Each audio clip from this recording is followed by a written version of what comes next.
So at the start of last year, I was going through a bit of a rough patch. Mentally, I'd just been through a failed talking stage with someone and it did kind of shit me up a little bit. And the gym has always been a constant for me. So when I went to the gym, I think it was one of the sessions after that happened, I was like, fuck this.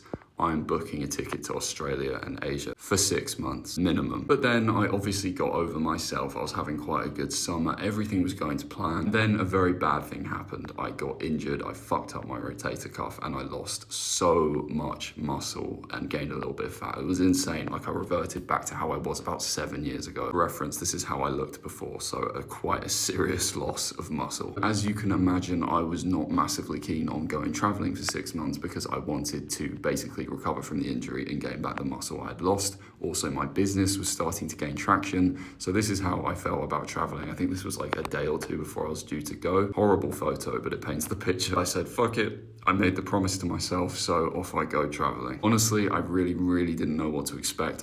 This was literally the last thing that I wanted to do. There were some really rough points. I mean, like, because I was building my business, I was on calls with people all night in Australia because the time zones were wrong. I remember this photo was literally like 2 a.m. and I was on calls with people. This was on a kangaroo ranch with barely any Wi-Fi. You know what? I actually ended up having a great time, even though there was a lot of shit and a lot of stress along the way. Met a lot of fun people. I've made lifelong friends that I still talk to. The craziest thing is, I was gone for over 6 months, eating the most incredible food, still having an occasional drink. I remember my sister even came out to Thailand to visit me and we traveled a little bit together. And by the time that I'd booked my flight home, I had gotten in actually the best shape of my life. I would go as far as saying I actually hit my physique goal. In this 6 months of absolute chaos, being on the other side of the world, being in the wrong time zones for my business, not having a fixed routine, not knowing what I was gonna eat all the time, not always having gym access, I still did it. All at the same time, I was helping other guys do the same thing. Because you wanna know the truth, it's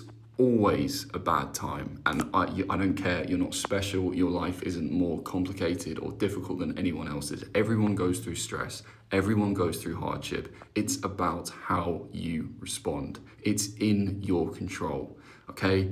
I honestly, this is all it comes down to. If you're one of those people that keeps dropping in and out of fitness or your routine keeps falling apart, I hate to be the voice of reason here, but it's your fault. Okay, and that's either because what you're doing isn't sustainable for you specifically, or because you have this all or nothing mindset and you just throw it all away when it goes slightly wrong or the plan slightly doesn't line up. You need to snap out of it if you actually want to build your body and build that confidence long term, not just in your body, but in everything that you do. You have to prove to yourself that you can be consistent. It will change your fucking life.